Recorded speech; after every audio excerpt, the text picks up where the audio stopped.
노블리스 오블리주라고 해서 지도자가 어떤 길을 걸어야 될 것인가 하는 걸 요즘 공무원 교육에서도 그 얘기를 많이 하고 있는데, 우당 선생의 독립운동 정신을 배워서 우리 지도자가 어떤 사명을 가지고 있는가, 우리 지도자가 가지고 있는 정말 최후의 도덕적인 책임을 어디까지 우리가 전개할 수 있는가.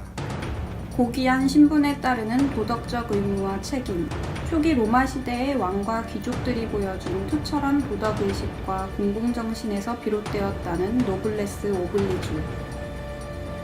그렇다면 과연 현재 대한민국에는 노블레스 오블리주가 남아있나요? 과거 대한민국에는 노블레스 오블리주의 표본이라 불리는 우당 이회영과 그의 형제들이 있었습니다. 임진왜란 때 큰 활약을 한 이항복부터 대대로 높은 벼슬을 지낸 명문가 중의 명문가의 10대 손, 이회영과 그의 형제들, 그들은 왜 험난한 독립운동의 길을 선택한 것일까요? 1905년 을사오적이 일본과 을사조약을 체결, 국가의 주권을 상실하게 됩니다. 이에 이회영은 고종을 찾아가 주권을 되찾기 위해 헤이그 특사 파견을 제안합니다. 1907년 헤이그로 특사를 파견. 그러나 일본의 방해로 실패하고 결국 고종은 폐위되고 맙니다. 그리고 1907년 7월 31일 대한제국 군대 해산, 1910년 8월 29일 한일 병합조약이 체결되며 결국 국권을 일본에 빼앗기게 됩니다. 이에 책임감을 느낀 이회영은 그의 형제들을 소집, 빼앗긴 나라를 되찾기 위한 독립운동을 하자고 모두의 동의를 얻습니다. 만주 서간도에 무관학교를 세우기로 한 이씨 형제들은 자금을 얻기 위해 재산을 처분하기 시작합니다. 당시 영의정인 이의원의 양자였던 둘째 이석영은 그가 물려받은 양주의 땅을 처분하였습니다. 그가 모은 돈을 현재 화폐 가치로 따지면 무려 600억 원입니다. 일본의 감시 때문에 명동의 땅은 처분하지 못한 채 노비 포함 일가족 50여 명이 서간도로 떠나게 됩니다.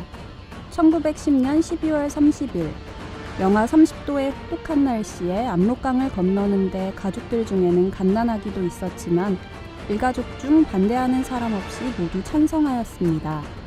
서간도에 도착한 이회영과 그의 형제들은 1911년 6월 10일 신흥무관학교를 설립, 독립투사들을 양성하기 시작했습니다. 신흥무관학교는 서간도 산자락에 위치하였고 3년의 중학교 과정과 1년의 군사과 과정을 통해 독립투사들을 양성했습니다. 1911년부터 1920년까지 약 3천여 명의 졸업생을 배출했으며 유명한 인물들로 지청천 장군, 추상옥 등이 있습니다. 신흥무관학교뿐만 아니라 서간도에 20여 개의 학교를 지어 교육에도 힘을 썼는데 이는 청소년과 젊은이들만이 독립을 하기 위한 희망이었기 때문입니다. 학비와 숙식이 모두 무료였던 신흥무관학교, 그리고 찾아오는 독립운동가들에게 의식주를 제공하였기에 600억이라는 돈은 10년 만에 모두 소진, 신흥무관학교의 문을 닫게 됩니다. 그리고 이회영 일가에게 찾아온 극심한 가난, 독립운동을 시작한 지 20년이 지났을 때에는 하루에 한 끼를 먹는 것도 힘들어졌습니다. 독립이 늦어지자 이회영은 김원봉이 단장으로 있는 위혈당을 후원하기 시작. 그러나 후원으로 부족함을 느낀 이회영은 직접 거사를 치르기로 결정. 1930년대 초 만주에서 상해로 이동합니다.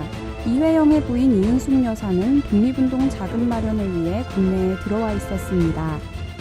삭바느질을 해서 모은 자금을 7년간 만주 서간도로 송금하던 중 이회영의 편지를 받습니다. 거사를 치르기 위해 두 딸은 고아원에 맡기고 두 아들을 데리고 상해로 간다는 편지에 이은숙 여사는 크게 한탄하게 됩니다.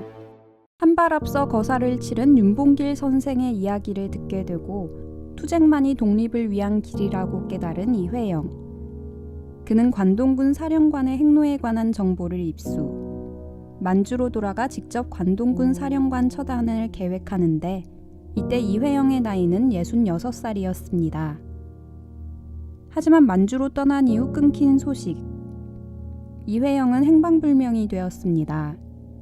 이후 만주에서 군경에게 체포, 모진 고문을 당하다 만주의 류순 감옥에서 순국했다는 소식이 들려옵니다. 이씨 형제 중 다섯째 이시영만이 광복을 맞이하였으며 첫째 이건영은 상해에서 독립운동 중 병사, 자금을 지원했던 둘째 이석영은 상해 빈민가에서 아사, 신흥무관학교의 교장이었던 셋째 이철영은 병사, 넷째 이회영은 고문으로 순국, 막내 이호영은 독립운동 중 1933년 행방불명. 기록을 살펴보니 일본군에 온 가족이 몰살당했습니다. 초대 부통령이었던 이시영에게 초대 대통령이던 이승만은 독립운동을 위해 사용한 돈 환급을 제한. 하지만 이시영은 그 돈은 국가와 민족을 위해 바친 재물이기에 그것은 이미 우리의 것이 아니다라고 거절합니다. 우당 선생은 독립운동 과정에서 자기 생명을 바쳤습니다. 또 그 엄청난 최고의 재벌인데 그 전 재산을 바쳤습니다. 또 심지어 자기 가족들까지도 독립운동 재단에 바치십니다. 우리 독립을 위해서 모든 걸 다 바치신 분이죠. 그래서 우당 선생으로부터 그런 정신을 배워서 우리가 지도자의 길이 어디까지 참 어떤 범위까지 책임이 있고 어떤 범위까지 우리가 일을 해야 될 것인가 하는 걸 우당 선생이 제시한다 하는 게 우선. 우리는 과연 오늘날의 지도자들로부터 노블레스 오블리주의 정신을 발견한 적이 있나요? 그 전에 당신은 이러한 정신을 마음에 새기고 있나요?